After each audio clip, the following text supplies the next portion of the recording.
आज का हमारा टॉपिक है सेल। हम इस क्लास में पढ़ेंगे सेल। सेल क्या होता है? Structural and functional unit of body. कहने का मतलब है जिस प्रकार से एक घर छोटे छोटे ईंट से मिलकर बना होता है, उसी प्रकार से हमारा बॉडी किससे बना है? छोटे छोटे सेल के ग्रुप से बना है। छोटे छोटे सेल मिलकर टिश्यू बनाते हैं, टिश्यू मिलकर पूरा बॉडी का निर्माण करते हैं। चलिए देखते हैं। ये एनिमल सेल है और ये प्लांट सेल है। Structural and functional unit of body, ये जब एक हमारा जो बॉडी है उसका एक सबसे छोटा यूनिट है सेल, जिसमें से एक एनिमल सेल है और एक प्लांट सेल है। इसको हम आगे देखेंगे। देखिए ये एक लड़का है। इसका जब एक छोटा सा इसका पार्ट्स निकाले तो इसको क्या बोलेंगे? ऑर्गन या फिर इसका अंग। इस अंग को और तोड़ेंगे क्या? इसका एक छोटा पार्ट निकालेंगे, उसको बोलेंगे ऑर्गन सिस्टम बोलेंगे। इसको क्या बोलेंगे? सिस्टम। इसको और तोड़ेंगे तो क्या बोलेंगे? इसको ऑर्गन बोलेंगे। जैसे ये ऑर्गन निकाले हैं, उसको और तोड़ेंगे बोलेंगे उसको टिश्यू बोलेंगे। और टिश्यू को जब और तोड़ेंगे तो क्या मिलेगा हमको? सेल। और आज के क्लास में हम क्या पढ़ने वाले हैं? सेल। इसका डेफिनेशन क्या होता है? Structural and functional unit of body. कहने का मतलब है कि हमारे बॉडी का जो स्ट्रक्चर बनाता है और जो हमारे बॉडी को फंक्शन करवाता है, मतलब काम करते हैं, जिससे मिलकर हमारा बॉडी बनता है और हमारा बॉडी काम करता है, उसको हम बोलते हैं सेल।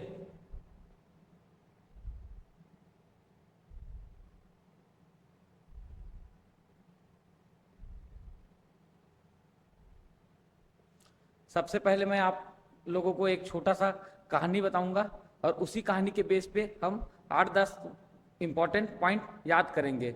जो सेल का डिस्कवरी किसने किया था, पहले सेल को किसने दिया था, ये सब इंपॉर्टेंट टॉपिक हम उस छोटे से कहानी के बेस पे याद करेंगे। तो कहानी शुरू होती है। एक साइंटिस्ट है एंटोन वॉन लीवेनहॉक। एक साइंटिस्ट है एंटोन वॉन लीवेनहॉक, जो माइक्रोस्कोप लेके यहाँ पे बैठे हुए हैं। और एक साइंटिस्ट थे रॉबर्ट हुक। ये क्या करते थे? 1665 की बात है। एंटोन वॉन लीवेनहॉक सबसे पहले माइक्रोस्कोप का खोज किया था। क्या किए थे? माइक्रोस्कोप का खोज किए थे। और माइक्रोस्कोप में हमेशा कुछ ना कुछ वो देखते रहते थे और वो बाकी जब उसको कुछ ना कुछ खोजते रहते थे और बाकी साइंटिस्ट को बताते थे कि मैंने आज ये देखा, मैंने आज वो देखा। कुछ ना कुछ देख के हमेशा आते थे और बाकी लोगों को बताते थे कि मैंने आज इनका खोज किया, उनका खोज किया। तो सभी लोग उनको देखना चाहते थे, लेकिन ये एंटोन वॉन लीवेनहॉक थे, वो अपना माइक्रोस्कोप किसी को देता नहीं था। इनका कहना था कि इनको बनाया मैं हूँ, इनको सिर्फ मैं ही देख सकता हूँ, किसी को देखने नहीं देते थे। तब क्या हुआ? सब साइंटिस्ट लोग मिलके बोले, रॉबर्ट हुक से बोले कि आप कुछ करो ताकि हम लोग भी इसमें कुछ कर सके, क्या चीज ये खोजे हैं देख सके। तो इन्होंने क्या किया? रॉबर्ट हुक अपना दिमाग लगाए और एक जिस टाइप से एक दूरबीन से देखते हैं तो छोटा सा कोई चीज लिखा रहता है वो बड़ा दिखता है, या फिर कुछ छोटे से टुकड़े को दूरबीन से देखेंगे तो वो क्या दिखता है? बड़ा दिखता है। तो इन्होंने क्या किया? दो दूरबीन को एक साथ जोड़ दिया, दो लेंस को एक साथ जोड़ दिया।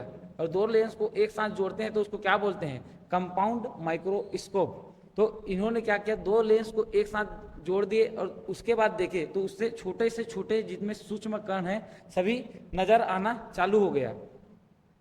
तो अब बात आती है कि माइक्रोस्कोप की खोज किसने की थी? एंटोन वॉन लीवेनहॉक ने। सबसे पहले माइक्रोस्कोप की खोज किसने की थी?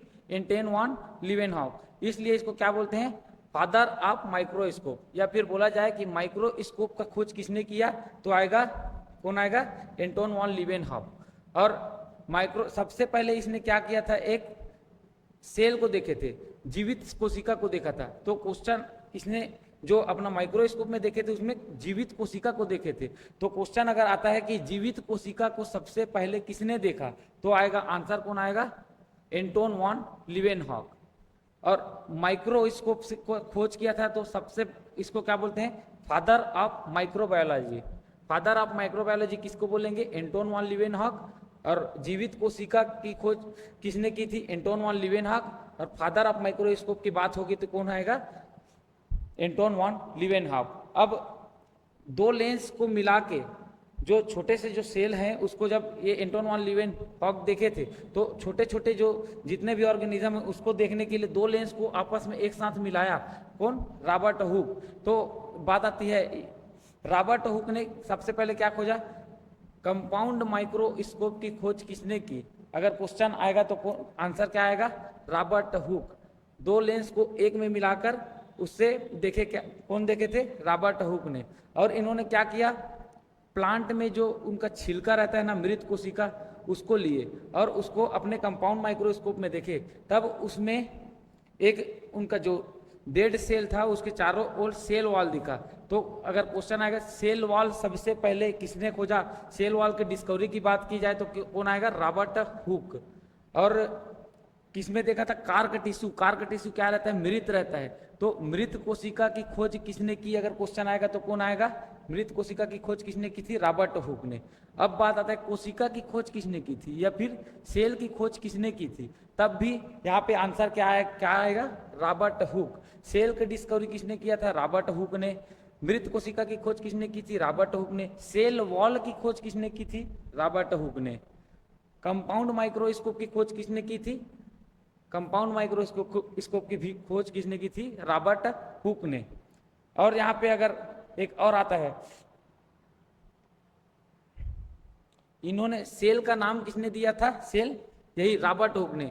ये उस टाइम क्या हुए थे, सेल को जब अपने सेल को जब देखे तो कैसा दिखा?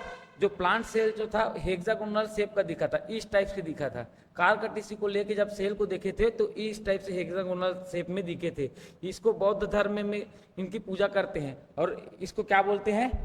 सेल्यूला बोलते हैं। और इसी सेल्यूला शब्द से इन्होंने इनका क्या नाम रखा? सेल नाम दिया। ठीक है ना? सेल सेल नाम किसने दिया था? एंटोन वॉन लीवेनहॉक ने।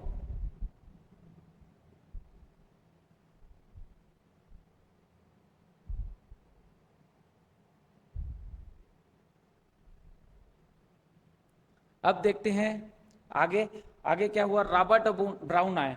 अब हम जानते हैं सेल सेल के बीच में क्या रहता है जिसमें जेनेटिक पदार्थ पाया जाता है? क्या रहता है बीच में? सेल के बीच में न्यूक्लियस।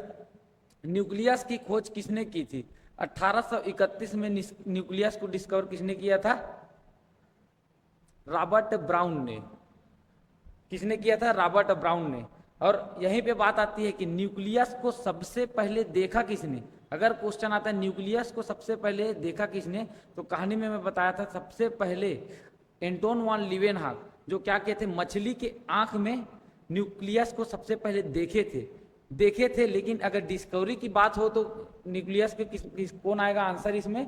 रॉबर्ट ब्राउन आएगा। अब बात आती है सेल थ्योरी। सेल थ्योरी किसने दिया? अगर क्वेश्चन आता है सेल थ्योरी किसने दिया तो क्या आएगा? शिल्डन एंड स्वॉन। ये है शिल्डन और ये है स्वॉन। इन्होंने सेल थ्योरी दिए थे। और सेल थ्योरी में क्या बताए थे? देखो, दो साइंटिस्ट थे, शिल्डन और स्वॉन।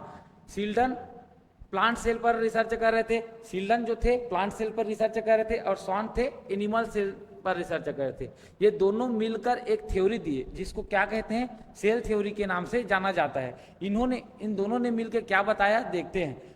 प्लांट सेल हो या एनिमल सेल, देखने में अलग अलग होते हैं पर बने सेल के ही होते हैं। क्या क्या इन्होंने? प्लांट सेल हो या एनिमल सेल, देखने में भले ही अलग अलग होते हैं लेकिन वो बना सेल का रहता है। पहला पॉइंट इन्होंने बोला। और दूसरा पॉइंट क्या क्या है? इन्होंने सेल को फंक्शनल एंड बायोलॉजिकल यूनिट बताया। सेल को क्या बताया? फंक्शनल और बायोलॉजिकल यूनिट। तीसरा क्या बोले? सेल में रेस्पायरेशन एंड रिप्रोडक्शन होता है। सेल में रिप्रोडक्शन भी होता है और उसमें श्वसन भी होता है। 3 पॉइंट क्या क्या बताए? प्लांट सेल हो या एनिमल सेल, वो दिखने में भले ही अलग अलग होंगे लेकिन बने सेल के रहते हैं। सेल फंक्शनल और बायोलॉजिकल यूनिट होता है। और क्या बोले? रेस्पायरेशन और रिप्रोडक्शन सेल में पाया जाता है। ये थ्योरी किसने दिया था? शिल्डन एंड स्वॉन ने। ये क्वेश्चन आता है अगर कि सेल थ्योरी किसने दिया, आंसर क्या आएगा? शिल्डन एंड स्वॉन।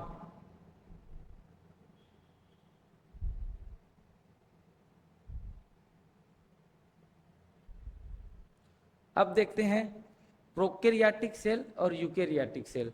यहाँ से हम अपना क्लास चालू करते हैं।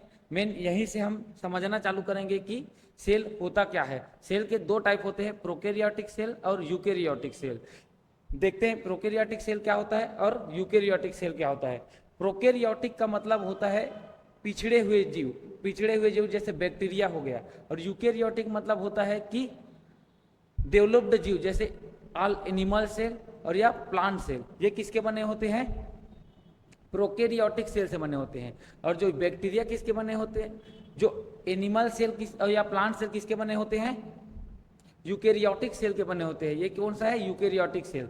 और बैक्टीरिया का सेल किसका बना होता है? प्रोकैरियोटिक सेल का बना होता है।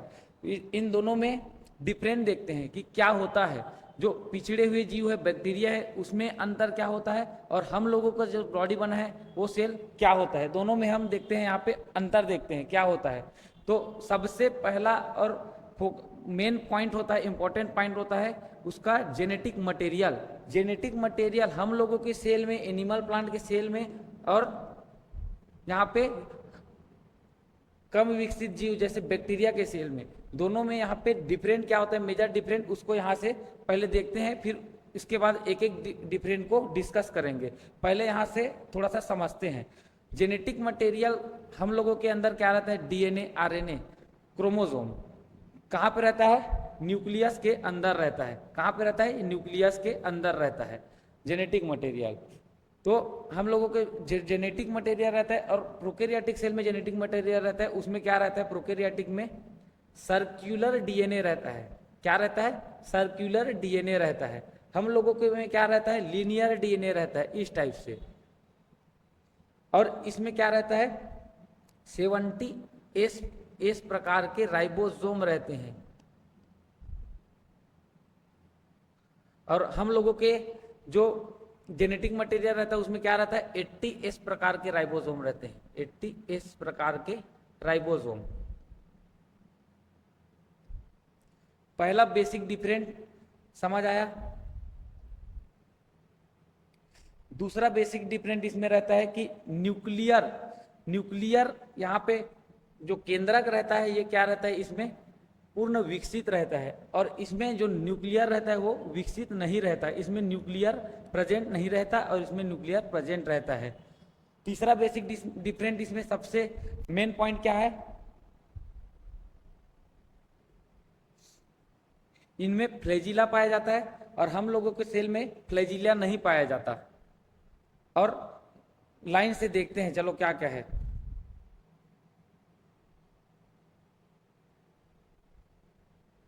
देखो दोनों में डिफरेंट है। फर्स्ट क्या लिखा है यहाँ पे?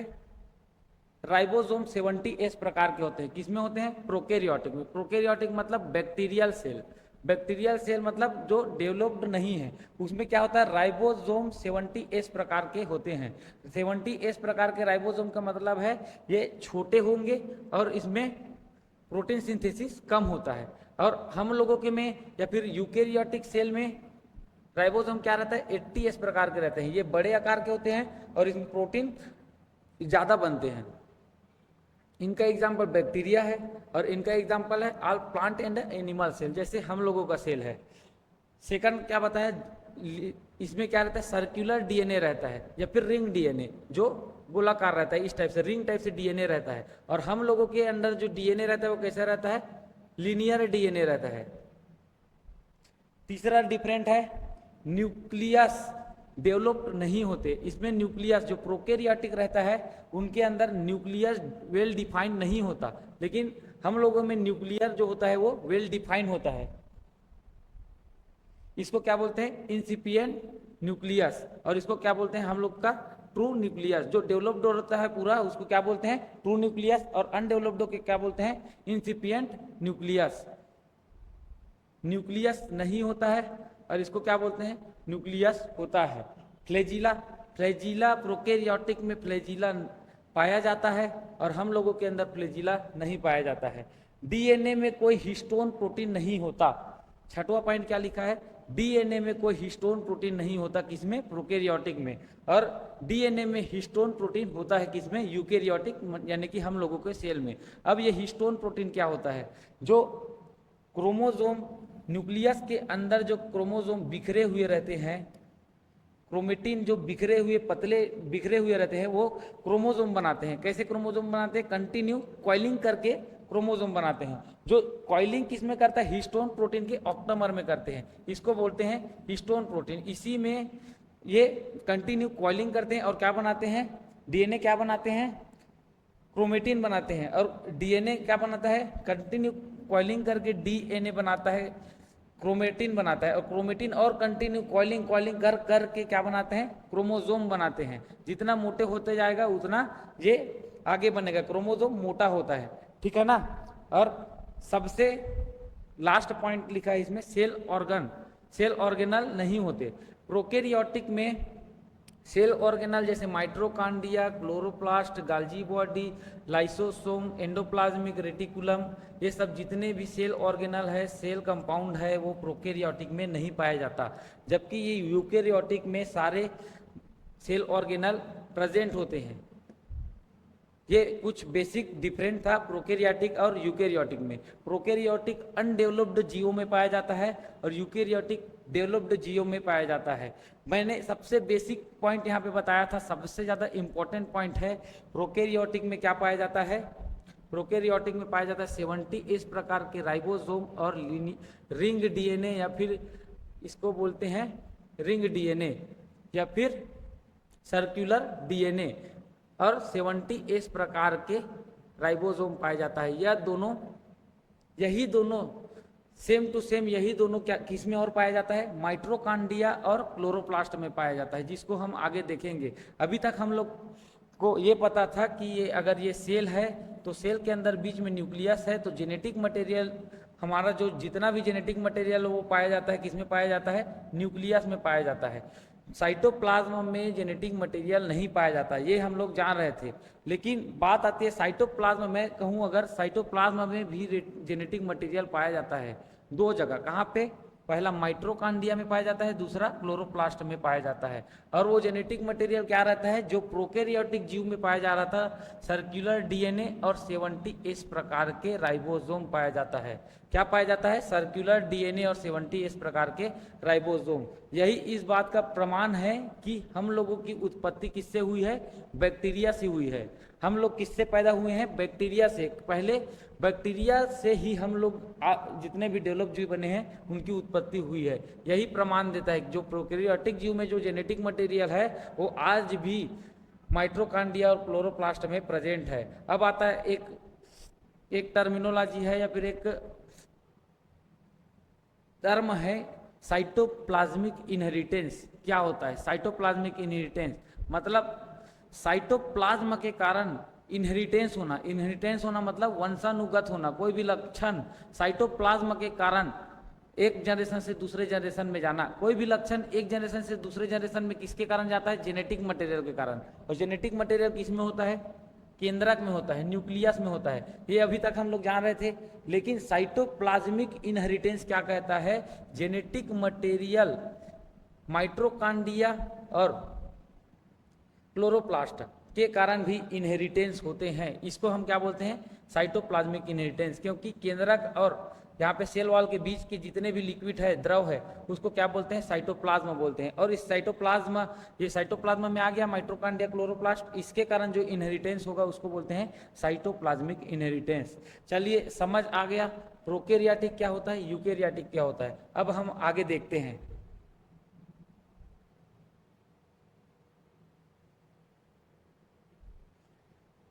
प्रोकैरियोटिक यूकैरियोटिक सेल का दो टाइप था, दोनों समझ आ गया। अब आता है प्लांट सेल, एनिमल सेल। दो टाइप से सेल होते हैं, प्लांट सेल होता है एक, और एक होता है एनिमल सेल। लगभग प्लांट सेल और एनिमल सेल समान होते हैं, उसमें कुछ डिफरेंट देखा जाता है। जैसे कुछ डिफरेंट क्या है उसको देखेंगे हम। जैसे पहला क्या है? क्लोरोप्लास्ट। क्लोरोप्लास्ट किस में होता है? प्लांट सेल में होता है। प्लांट्स हरा हरा कलर का क्यों दिखता है? क्लोरोप्लास्ट के कारण।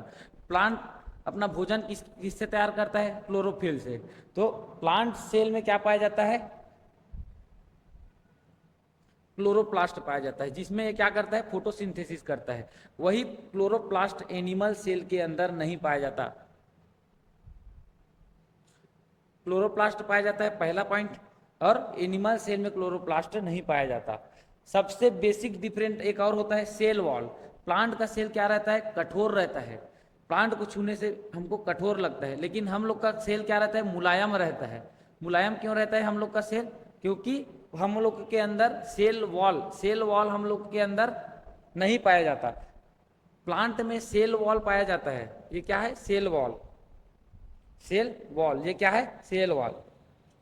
हम लोगों के अंदर सेल वॉल प्रेजेंट नहीं होता। इसके कारण क्या होता है, हम लोगों का जो बॉडी रहता है नरम रहता है, और प्लांट का बॉडी क्या रहता है, हार्ड रहता है। और तीसरा डिफरेंट क्या है, वैक्यूल्स। प्लांट सेल में वैक्यूल्स जो रहता है वो नंबर में एक रहता है, संख्या में कितना रहता है, एक रहता है। और हम लोगों के अंदर वैक्यूल्स कितना रहता है, बहुत सारे रहते हैं।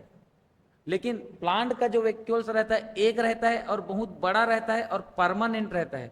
लेकिन हम लोगों का जो वैक्यूल्स रहता है एक रहता है, एक नहीं रहता, बहुत सारे रहते हैं, छोटे रहते हैं और टेम्पररी रहते हैं। टेम्पररी का मतलब है अपना काम करते हैं, जिस कारण से वैक्यूल्स बने होते हैं। वैक्यूल्स क्यों रहता है, जल का संग्रहण करने के लिए, फूड मटेरियल का संग्रहण करने के लिए। इसको हम नेक्स्ट क्लास में सेल कंपोनेंट पढ़ेंगे तो बहुत अच्छे से पढ़ेंगे। वैक्यूल्स क्या करता है, क्या रहता है, एनिमल सेल में बहुत सारे रहते हैं और छोटे रहते हैं और टेम्पररी रहते हैं, जबकि प्लांट सेल में एक रहता है और परमानेंट रहता है। तीन अंतर हुआ।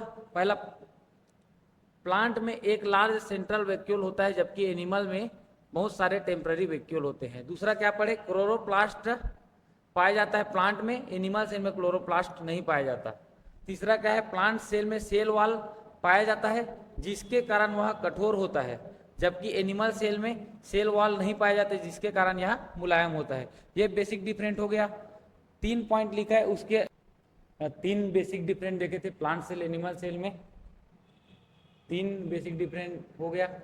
इसके अलावा एक और डिफरेंट है जो यहाँ पे लिखा नहीं गया है, वो क्या है, सेंट्रोसोम। सेंट्रोसोम किस में पाया जाता है, सेंट्रोसोम एनिमल सेल में पाया जाता है। अब ये सेंट्रोसोम क्या होता है, प्लांट सेल में अब्सेंट होता है। ये सेंट्रोसोम क्या होता है, यही क्या काम करता है, सेल को डिवीजन करता है। मतलब यहाँ से स्पिंडल फाइबर बनता है, और स्पिंडल फाइबर जो बनता है वही जो क्रोमोसोम रहता है उसको अपोजिट पोल में सेग्रीगेट करने का काम करता है। अपोजिट पोल में खींचने का काम कौन करता है, सेंट्रोसोम, जो एनिमल सेल में पाया जाता है और प्लांट सेल में क्या रहता है, अब्सेंट रहता है। अब सबके दिमाग में क्वेश्चन आ रहा होगा कि एनिमल सेल में सेंट्रोसोम पाया जा रहा है, तो उसमें डिवीजन के टाइम पे वहां पे क्या बन रहा है, यहाँ पे स्पिंडल फाइबर बन रहा है।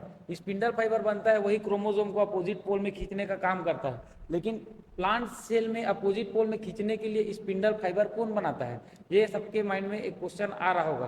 तो देख, यहाँ प्लांट सेल में जो स्पिंडल फाइबर जो बनता है वो सेंट्रोसोम नहीं होता, उसके बाद भी बनता है। उसके बाद भी क्यों बनता है, सेंट्रोसोम किससे बना रहता है, 2 सेंट्रियोल से बना रहता है। इस टाइप से माइक्रोट्यूब्यूल्स रहते हैं। एक सेंट्रियोल का ये डायग्राम एक सेंट्रियोल का है, और ये एक दूसरा सेंट्रियोल है। दोनों सेंट्रियोल मिलके क्या कहलाता है, सेंट्रोसोम कहलाता है। और ये एक सेंट्रियोल किसका कैसे रहता है, माइक्रोट्यूब्यूल्स, बहुत सारे माइक्रोट्यूब्यूल्स से बने होते हैं। और ये माइक्रोट्यूब्यूल्स किससे बने रहते हैं, प्रोटीन से बने रहते हैं। यही माइक्रोट्यूब्यूल्स इसमें बिखरे हुए रहते हैं, इसमें प्लांट सेल में बिखरे रहते हैं। और यही माइक्रोट्यूब्यूल्स क्या क्या बनाते हैं, यहाँ पे स्पिंडल फाइबर बनाते हैं। अब ये माइक्रोट्यूब्यूल्स किससे बने रहते हैं, प्रोटीन से बने रहते हैं। तो प्लांट सेल के पास सेंट्रोसोम तो नहीं है, यहाँ पे माइक्रोट्यूब्यूल्स बनाने के लिए या फिर यहाँ पे स्पिंडल फाइबर बनाने के लिए यहाँ पे सेंट्रोसोम तो नहीं है।